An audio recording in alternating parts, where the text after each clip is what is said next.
Você tem uma caneta pra me emprestar? Tem essa bica aqui, ó. Serve? Não tem um Monjaro? Um Ozempic? Um Wigov? Aqui agora eu não tenho, mas eu tenho alguém que faz no precinho manipulado. Sabe aquela... Conversa de boteco?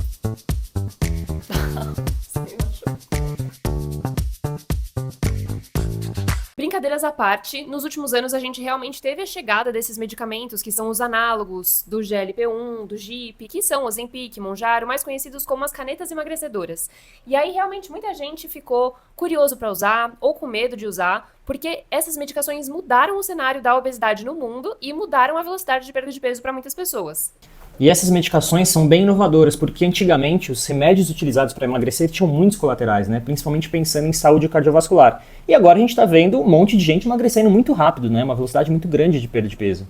O que muda nessas medicações é o mecanismo de ação. Elas imitam a ação de hormônios intestinais que fornecem saciedade e retardam o esvaziamento gástrico. E isso dá um controle da fome muito grande.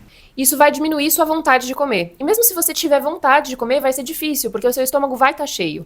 E essa medicação, ela também vai ajudar na regulação de secreção de insulina, equilibrando melhor a glicemia. Dessa forma, a gente acaba tendo o emagrecimento. O que nós temos visto na prática clínica, o que os estudos têm visto, é um real benefício para as pessoas que têm indicação. O que isso significa? Pessoas com obesidade, pessoas com sobrepeso e alguma comorbidade associada, como doenças cardiovasculares, diabetes, mas como qualquer medicação, existem os efeitos colaterais. E esses efeitos colaterais costumam valer a pena para quem tem real indicação de usar a medicação. Mas a gente não pode dizer o mesmo de quem usa para fins estéticos. Mas por que, se eu quero perder 2, 4, 6 quilos para fim estético, por que a medicação não vai ser interessante para mim? Eu sei que vocês odeiam a questão de depende, cada caso tem que ser olhado individualmente, mas é a realidade. A maioria das vezes, se a perda de peso for acontecer para fins estéticos, pode acontecer de você consumir menos ou muito menos nutrientes, não só calorias, do que você realmente precisa para ter um corpo saudável. E isso pode acarretar uma série de problemas: perda de massa muscular, queda no desempenho esportivo, piora do sono, piora da imunidade, piora da função intestinal, então gera constipação, refluxo, azia, então gera um monte de prejuízo na tua saúde. Mas aí você pode falar que todos esses efeitos colaterais também vão acontecer na pessoa que tem indicação para medicação. E sim, realmente pode acontecer. Por isso que o acompanhamento nutricional é tão importante. Mas quando a gente está falando de alguém que tem indicação, o organismo com sobrepeso e obesidade, ele está com outras consequências e essas mais graves. Então, a medicação vai trazer um equilíbrio fisiológico para essa pessoa. E no caso da estética, às vezes a gente está falando de uma pessoa que nunca teve um comprometimento intestinal ou nunca teve baixa massa muscular e aí começou a usar a medicação e apresenta esses dois problemas. Então aí já não compensa. Mas e quando eu parar de tomar a medicação? Eu vou reganhar esse peso de novo? Novamente, para a infelicidade de vocês, a avaliação é individual. Mas, realmente, pode acontecer. É uma coisa que com certeza vai acontecer? Não necessariamente. Então vamos botar em exemplo, uma pessoa que começou a tomar medicação, se motivou com a perda de peso, começou a fazer acompanhamento nutricional e acompanhamento médico com frequência. Quando a gente tirar a medicação dessa pessoa, por ela ter construído bons hábitos, ela tem mais chance de não reganhar esse peso. Agora, se a gente for pegar uma pessoa que toma medicação, não muda os hábitos, fica comendo igual passarinho, beliscando, não come proteína suficiente e não faz acompanhamento, a chance dela reganhar o peso quando ela tirar a medicação vai ser enorme. Ah, mas então reganhou peso é porque não fez o processo direito. Não, para de julgar e de tentar entender o processo da outra pessoa. Tem gente que vai fazer direitinho, vai tirar a medicação, manter os hábitos e pode acabar tendo um reganho de peso sim.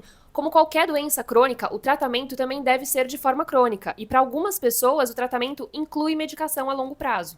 E também existem as pessoas que não vão responder tão bem a essa medicação. E aí, outras estratégias vão ser pensadas para cada caso. Então, com o boom tão grande dessas medicações e os efeitos que elas produzem, também vieram as medicações manipuladas, medicações que vêm do Paraguai, a medicação que a minha amiga tá tomando, então eu vou pedir ali que ela encomende para mim para eu tomar também. E, gente, a gente tem que ter muito cuidado com isso. A tirzepatida é uma molécula instável, que precisa de armazenamento em condições adequadas. Então você tem que ter muito cuidado com o que você está aplicando no seu corpo. E aí uma dúvida que pode surgir, ou uma coisa que pode acontecer. A pessoa começa a usar a medicação e entende que não precisa mais cuidar tanto da alimentação, não precisa ter um acompanhamento nutricional, e isso é um grande erro. Por quê? Justamente porque você vai estar mais saciada, fica mais difícil de você garantir que você tem uma alimentação saudável. Por quê? Proteínas, ovos, frango, enfim, coisas que demoram mais para serem digeridas, você não vai ter tanta vontade de comer na quantidade que você precisa no dia. As fibras, verduras, legumes, frutas que têm micronutrientes importantes para a saúde. Se você não tá com tanta fome, você não vai querer comer um brócolis, um monte de brócolis, o quanto você precisa ali de fibra no dia, você vai acabar guardando o seu apetite para coisas mais palatáveis, coisas que você tá com vontade de comer, ou que são mais fáceis, né? Uma bolachinha, belisca ali um pouquinho. pãozinho. É mais difícil para você se organizar e entender o quanto você realmente consegue e precisa comer, como equilibrar isso diminuindo os colaterais. A gente sabe, todo mundo quer ter resultado. Então, se você for usar a medicação, faz do jeito certo. Faz acompanhamento nutricional para você minimizar os efeitos colaterais, para você garantir que você está consumindo os nutrientes que você precisa. E se você não tem indicação de usar a medicação, não use. Ah, mas minha amiga emagreceu 7 quilos. E não importa, não use, não prejudique sua saúde, não vale a pena. A gente tem pacientes que estão em uso da medicação e estão tendo resultados bem legais, porque a gente consegue ajustar a estratégia para minimizar a perda de massa muscular. Quando necessário, a gente entra com suplemento para ajudar nisso também. Então, se você está em uso da medicação, busque um acompanhamento nutricional. E se você quer mais conteúdos aqui no Nutrição de Boteco, comenta aqui embaixo o que você gostaria de ouvir a gente falar, a gente conversar. O que será? Vale Qual vai ser o tudo. próximo? Comenta aqui. Às vezes é o que você vai escrever aqui pra gente. Um beijo pra vocês. Um beijo.